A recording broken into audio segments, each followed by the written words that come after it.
Get up, cocksuckers. It's all over. This is United LAX to Newark. I'm sitting there. The plane lands. The plane's about to land, and I take my phone out. And I turn the phone on. And the guy in the window seat says, and I look at him and he goes, turn the phone off.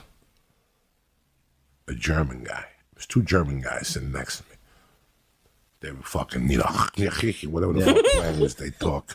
Nazi hate, Jew haters, whatever the fuck they are. Uh-huh.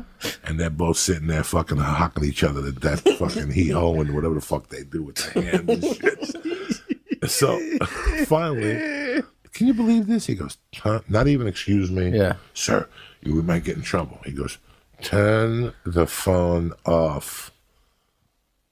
And I go, what? And he goes, turn the phone off. And the guy in the middle goes, did you not hear him? Turn the phone off. I go, bro, who the fuck do you think you're talking to? I go, don't ever fucking tell me to do anything. Go fuck you and fuck him. And they're both going, wait till we get off the plane. We'll see. I go, well, we'll fucking see. And the stewardess is like, is there a problem? And I go, this fucking hump tried to tell me to turn the fucking phone off. And she's like, control your language and all this. I'm going, no.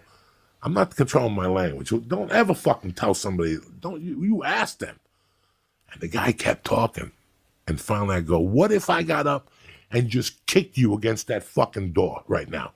Because you're in the last seat. I wouldn't be saying a word if I was you. Because if I start swinging, I could be a fucking madman. Why are you talking if you're in the third seat in the fucking aisle? All I see was holding your hands up and me stomping on you. That's all I see. You got a no-win situation. You could be Johnny MMA. I get the first drop on you. That leg weighs 265. Once it goes into you, I'm going to keep putting my leg into you and kicking you and your fucking Hitler buddy here. So the fucking stewardess comes, separates us, because I told him. How long ago was this? This had to be. Last week. No. Around that time. This was like an incident. Okay. I kept having. The Sopranos was hotter than hell at that time. So I was having different fucking incidents every other fucking week. Some of them were good. Some of them were people busting my balls about the Soprano, that you were the guy. Take a picture. Yeah. It was just like an ongoing. So now they separate us on the plane because I told the guy, what if I started kicking you right now? What are you going to do? Are you retarded? You can't be that fucking stupid talking all that shit in the fucking third seat. I wouldn't say a word. I'd wait till I get in the hallway where I got an even chance. But that's how stupid you are. So the stewardess comes over. She gets me up, and sure enough, you got to sit here until the police have been notified. What? God damn it. So now I'm aggravated because my friend, in those days, we had no dough. You had to have your friend circle like a fucking strutz around the airport. So I'm like, my friend's waiting for me. They go, no, you're the last guy to board. You're unboarding with the pilot. So we get up, and I forgot. I'm in New Jersey. So as soon as I see the cops, all I got to do is get to them first. All I got to do is get to that cop first and let him hear me. So that's exactly what I did. I went right up to the cop, and I go, this fucking guy. The cop's like, what's your problem here? This fucking guy tried to tell me to turn the phone off, and the guy started with his fucking white shit. Well, the phone is not supposed to be turned on. I'm like, shut up. I'm like, first of all, you're the fucking away team, motherfucker. Once I said that, it was on. I go, you're the away team. You got no say in this. This is Jersey. You don't tell somebody from Jersey to turn the fucking phone off. Fuck this guy. Fuck him. Don't ever fucking talk to somebody like that. And the cops were like, he's got you there. Yeah.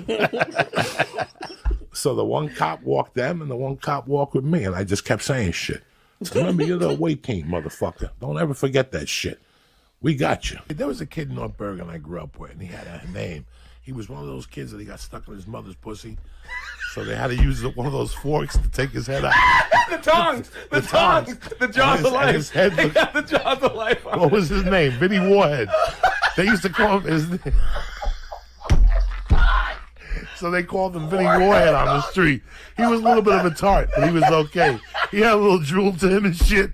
So he wanted to be a fireman. That was his dream. I want to be a fireman. I want to be a fireman. I want to be a fireman. So they wouldn't make him a fireman, so they made him a volunteer fireman. But they gave him like a shield just to like appease him and shit. A hat? They gave him like, a hat? No, the hat wouldn't fit. I was going to say, would the helmet fit? That was the problem. They had to give him like a Halloween hat. Like a witch's hat. So it could, if he got hit in the head with a brick, it would hurt him. So he sued the town of North Bergen because they wouldn't make him. He got his fucking diploma, but he sued the town of North Bergen because they wouldn't make him a fireman because they couldn't find a helmet to fit his head. So Vinnie Warhead said, "Fuck it." They gave him a little money to go away. So when Vinnie, They paid him off. They paid him They off. gave him the Michael Jackson money. They gave him the Michael They gave him Jackson. like $25K to get a bicycle and a dog. That's it, just service dog. $25K? I swear to my mother's grave. That's all it takes to So give he up was- your dream. So he was a volunteer fireman. They thought he would forget all about it, but no, Right. he was showing up at the fires. So about a month He into, wasn't even going in on the trucks. He would just show no. up. He would just show up with like a truck with lights on it and shit. And then after a year, he started lighting his own fires. Oh no! Just to put him out, just to have something to do. No, and he would call the fire department, and before they get there, he'd come out running from the trees, and he'd go, "I should be a fireman," with his little witch hat on. He'd be yelling with his little witch hat on, "I'm a better fireman than you guys. I got here before you, and I don't even have a house and a ladder with a speaker." Dog, I think he killed himself. They fucking arrested him and shit. Jesus. And poor little Vinnie Warhead iced himself. I think. I don't know the whole story. So I had the scam at Sears. The door was right by the music department. Was right by the door. I would park right there and just walk in. And every day I would take the Bruce Springsteen 4-package collection. It was like the hit of this. It was $99. Like $89 for a Bruce Springsteen box. He's on the cover with a guitar in his hand. How do I remember? Because Bruce Springsteen put a lot of money in my pocket that year. There were displays of Bruce Springsteen, 5 at a time, and I would pick them up and walk out there. And I would go right to the hill, get my $200, and then I would go eat like a fucking sandwich or something. It was destruction. But then I was out on bail on the kidnapping case. And I was running out of money. And I go, you know what? I'm going to go back up to the CD store. So I started robbing them every other day. This went on for about a week or two. Not many people can just say that sentence. would I go- started robbing them. Oh, yeah, I every would go to the other day. CD store every other day. I didn't want to be a fucking pig. And go every day and rob 'em. Why would I Regulate do that? yourself. I had to go like every 2 or 3 days. Monday, Wednesday, Then there was a Friday. student center. I was tormenting them because they would buy books secondhand, and I would just pick up a stack of books. I wouldn't even walk in the front door. I just bring them up, and I go, "My mother got me these, but I already got them. She just wasn't thinking." And they go, "Do you want cash or a check?" You know what? I don't need the cash, but I'll take it. And they would give me back the money for the books plus tax. What's it like to not have a conscience? It's tremendous. That's the greatest life. Your life is incredible until you get caught. But then you have the stories. What is it that you want me to do to change that? Like, that's why it pisses me off that people go after governors for putting blackface on, or the chief fucking judge because he covered some chick's mouth in 1982. You got nowhere to go. So if he would have came out and said, "Yeah, in 1982 I choked the girl at a party," he would have he wouldn't have had to deal with that. I don't know if it works in politics the same way. Yes, it does. It does. Because it works in life that way. If you don't say it, if I get it out first, you got nowhere to go. That helps. That can help. You if got nowhere to go. 8 Mile. When he goes, what are you gonna do when he goose on you about the girl?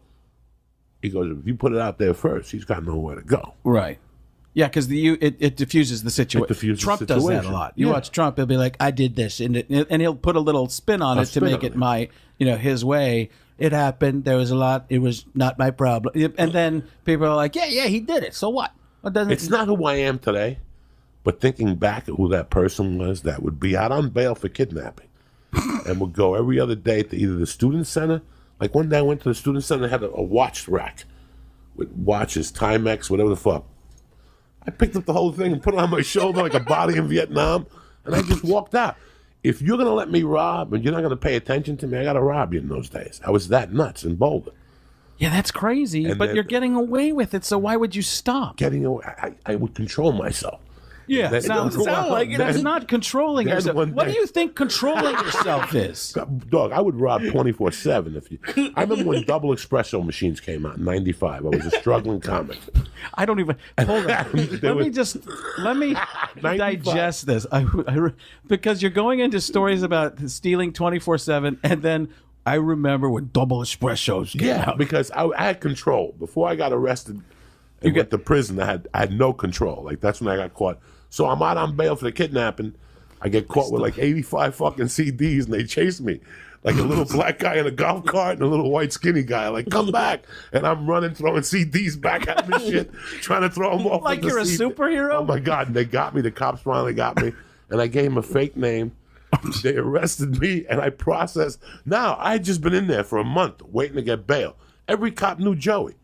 I went in there as Jimmy, and they're fingerprinting me. And I'm like, how you doing? They're like, Joey, how you? And I'm looking at the fingerprint card. It's like, Jimmy, whatever. And I'm like, these guys, if you're going to be that stupid, get up, cocksuckers. It's all over.